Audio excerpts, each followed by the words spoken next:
సిద్దిపేట జిల్లా హుస్నాబాద్ పట్టణంలో మున్సిపల్ పాలకవర్గం ఆధ్వర్యంలో జాతీయ జనగణన 2027పై అవగాహన ర్యాలీ నిర్వహించారు. స్థానిక అంబేద్కర్ చౌరస్తాలో కళాకారుల బృందం ప్రత్యేక సాంస్కృతిక ప్రదర్శనలు ఆకట్టుకున్నాయి. ఈ సందర్భంగా municipal commissioner Mallikarjun, municipal chairman Dandi Lakshmi మాట్లాడుతూ ప్రజలు ఎలాంటి అపోహలకు గురికాకుండా జనగణనలో పూర్తి వివరాలు నమోదు చేయాలని కోరారు. మే 11 నుంచి జూన్ 11 వరకు తొలిదశ గృహాల గణన జరుగుతోందని, ఎన్యూమరేటర్లకు సహకరించాలని విజ్ఞప్తి చేశారు.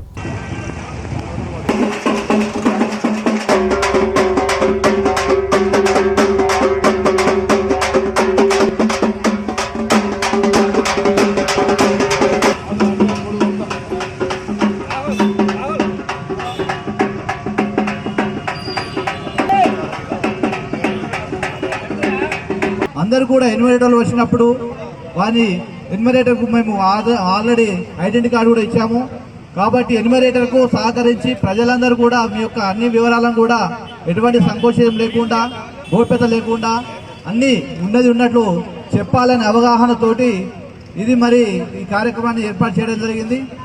మరి ఈ యొక్క జనాభా గణన అనేది ఇప్పుడు మనకు 16వ భారత జాతీయ జనగణన కార్యక్రమం 2021లో ఉండవలసిన జనగణన కోవిడ్ కారణం వల్ల మరి 2027 జనాభా గణన మొదలయ్యింది. దీనిలో 2 విడతలుగా ఉంటుంది. మొదటి విడత మనకు గృహాల గణన జరుగుతుంది. ఇప్పుడు మొన్న ప్రభుత్వము ప్రతిష్టాత్మకంగా ఏర్పాటు చేసి ఈ సర్వేను చేయడం అనేది జరుగుతుంది. కాబట్టి మనమందరం, మన ప్రజలందరూ అపోహలకు గురి కాకుండా ప్రతి ఇంటికి రాగానే వారిని గౌరవిస్తూ సర్వే చేయడానికి వచ్చిన సార్లు కానీ, మేడమ్స్ కానీ మన కుటుంబానికి సంబంధించిన పూర్తి వివరాలను వారికి ఇస్తే కనుక మన జనాభాలో ఎలాంటి తప్పులు తొడకలు రాకుండా ఉండే అవకాశం ఉంటుంది. కాబట్టి మనము ఉన్నది ఉన్నట్లుగా చెప్పుకోవాలి. లేని చెప్పకుండా పర్వాలేదు, కానీ ఉన్నది మాత్రం ఉన్నట్లుగా చెప్పుకుంటే కనుక మన హుస్నాబాద్ పట్టణంలో జనాభా కానీ, కులగణన కానీ, ఇళ్ల సంఖ్య కానీ ప్రతిదీ క్లారిటీగా వచ్చే అవకాశం ఉంటుంది.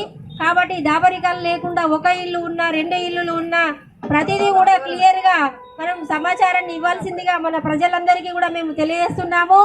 దాదాపుగా మనకు వార్డుకు సర్వేకు వెళ్తున్నప్పుడు మా వార్డులో ఉన్న కౌన్సిలర్స్ని వారిని కలిసి అక్కడ నుండే మీరు స్టార్ట్ చేస్తే కనుక మా వంతు సపోర్ట్ను కూడా మేము అందిస్తాము.